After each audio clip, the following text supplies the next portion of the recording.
Dyma Llio yn dangos ei t-shirt tie-dye. Mae fe'n rili hawdd i wneud un.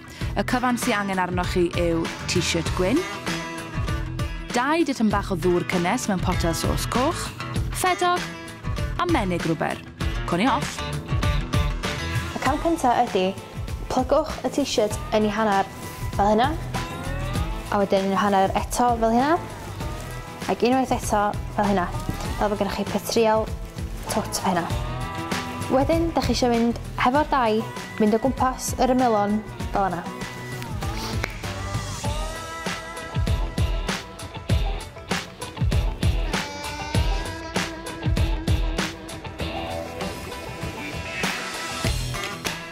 Wedyn, da chi eisiau gadael hwn am 10 munud fel mae o jyst i sychu.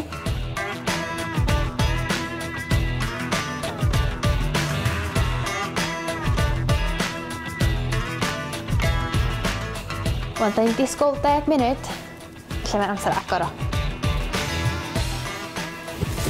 Ac os ydych chi'n hapus, hongion o'i sychu, nes mae berffaith sych. A na fo, t-shirts tie-dye.